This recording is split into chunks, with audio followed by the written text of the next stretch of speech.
वर्कशॉपची साधने आणि power tools हाताळण्याविषयी चर्चा सुरू ठेवूया। या सत्राच्या शेवटी आपण हे करू शकाल: प्लायर्सचा विशिष्ट हेतू ओळखणे आणि त्यांना हाताळणे, स्पॅनरचा विशिष्ट हेतू ओळखणे आणि त्यांना हाताळणे, आवश्यक टूल्स आणि उपकरणे, प्लायर्सचा एक सेट, पुलर्स, एअर कॉम्प्रेसर, आवश्यक साहित्य, गरजेनुसार कॉटन वेस्ट, आवश्यकतेनुसार पाईप, आवश्यकतेनुसार steel wire.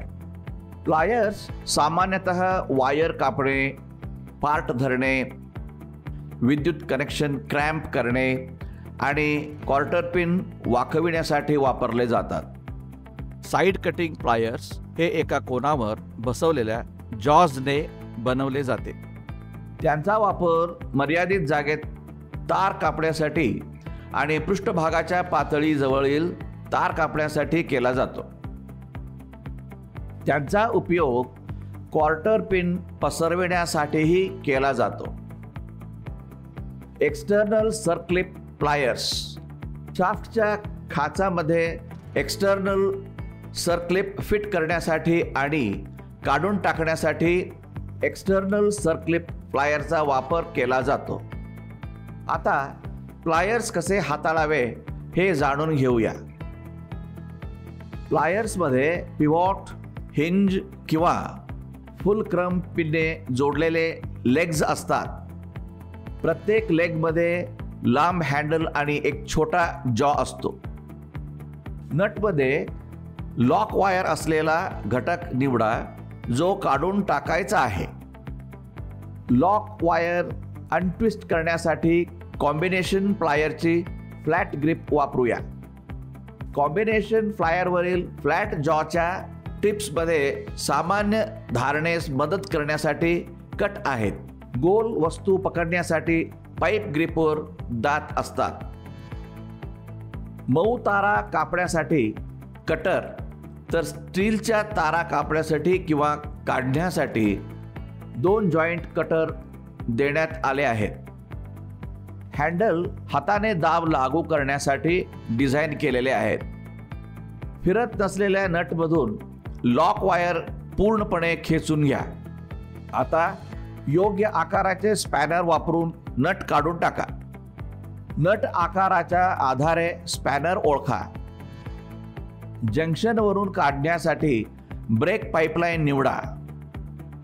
Break पाईपलाईनला combination प्लायरवर pipe grip भागासोबत धरून ठेवा। योग्य डबल ओपन अँड स्पॅनर वापरून युनियन नट काढून टाका।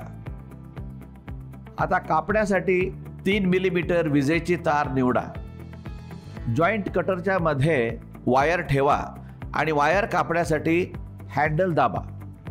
आता कापण्यासाठी स्टीलची तार निवडा। साइड कटरच्या मध्ये स्टीलची तार ठेवा आणि वायर कापण्यासाठी हँडल दाबा।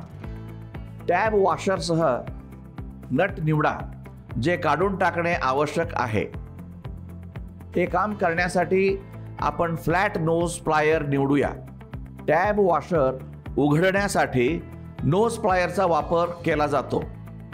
नट काढण्यासाठी योग्य स्पॅनर वापरा। नटसह सिलेंड्रिकल कंपोनेंट निवडा। यासाठी आम्ही स्लिप जॉईंट प्लायर्सची निवड करू। पिव्हट पिनच्या वेगवेगळ्या आकारासह पोझिशन्सच्या विविध श्रेणीमध्ये हे प्लायर्स उपलब्ध आहेत, जेणेकरून त्यांच्याकडे जॉ उघडण्याचा विविध श्रेणी असतील। स्लिप जॉईंट प्लायर्स जॉच्या सहाय्याने सिलेंड्रिकल शाफ्ट धरून ठेवा। नट योग्य स्पॅनरने काढून टाका। छाटण्यासाठी वायर निवडा। कटिंग टोकाच्या मधोमध टोकाच्या कटिंग प्लायरने कापण्यासाठी वायरचे टोक ठेवा आणि तार कापण्यासाठी हँडलवर दाब लावा। घटक पृष्ठभागाजवळ कापण्यासाठी स्टीलची तार निवडा। हँडलवर दाब लावून स्लिप जॉईंट मल्टीग्रिप प्लायरद्वारे स्टीलची तार कापून घ्या। क्वार्टर पिन पसरविण्यासाठी कटिंग प्लायर वापरा। लॉक नट असलेल्या स्टड निवडा, ज्यातून लॉक नट काढावा लागेल. हे ऑपरेशन करण्यासाठी आम्ही लॉकिंग प्लायर्स वापरू शकतो. लॉकिंग प्लायर्सचे लॉकिंग लिव्हर एक रिमूव्हल हँडलसह जोडलेले असते, जे जॉ कोणत्याही आकाराच्या वस्तूवर क्लॅम्प होते. लिव्हरने हँडल लॉकमधील स्क्रू ॲडजस्टिंग करून प्लायर्स लॉक करून स्टेड धरून ठेवा.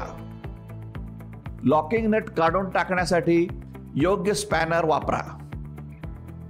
एक वायर निवडा ज्याचे लूपमध्ये रूपांतर करावे लागेल.